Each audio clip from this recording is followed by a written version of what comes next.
Good day everyone, I'm Andrico and this is OS Basics. In this activity, we'll be joining workstation to our Windows server. At yung ating mga instructions ay first create client OS1 Windows XP, then last name dash XP, and the other Windows is Windows 7, then papangalan daw siyang last name or ko dash Windows 7. And then we were going to connect this to client OS to our Windows server, which is ating Windows Server 2008 domain using the DHCP. Tapos yung IP address must be bilang to class A ng Windows 7. Tapos yung Windows XP dapat bilang to class B. And we were going to log in 5 students, student count per section per OS, and we'll be submitting this activity to this to the link below. Setting virtual machine network adapter to internal network. Yun yung una nating steps. So para gawin yan is we're going to open the network settings on our PCs. Then choose natin yung option na set up a new network connection. Then select natin yung internal network. Hindi natin gagamitin yung private network ngayon, kundi yung internal network lang. Then, follow lang natin mga prompts to configure the network settings. Ensure that the DHCP is enabled. Katulad ng binanggit kanina, dapat natin i-configure yung IP address dun sa una natin gamit yung class A na IP address. Dito sa ating first operating system. Yun, joining Windows 7 to the domain.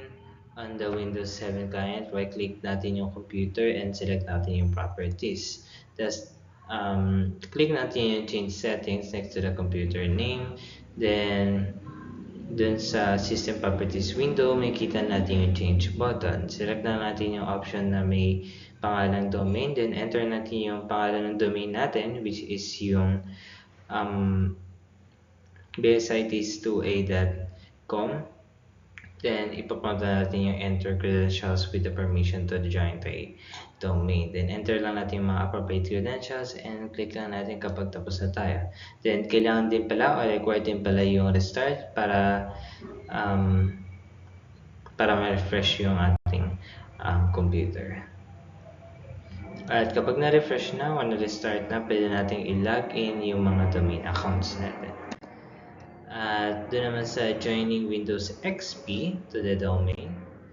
At katulad ng dito ng Windows 7 natin. So pupunta tayo sa Windows XP client natin. Then use the properties. Then navigate lang natin yung computer name tab.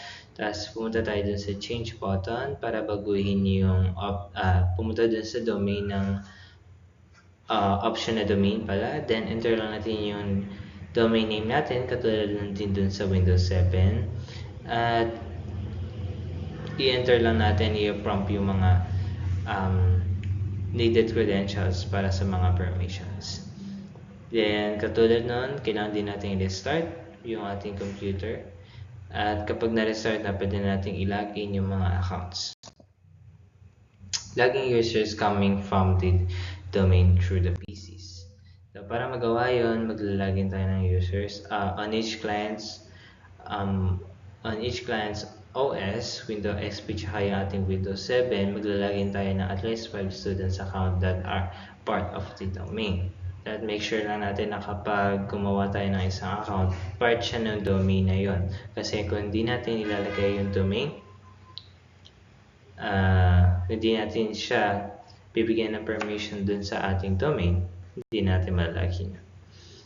At kailangan din natin ensure na each account has appropriate permission na access dun sa rights as required. At ito yung ating plagiarism checker, 80%. And that's all for this video. I hope you learned something.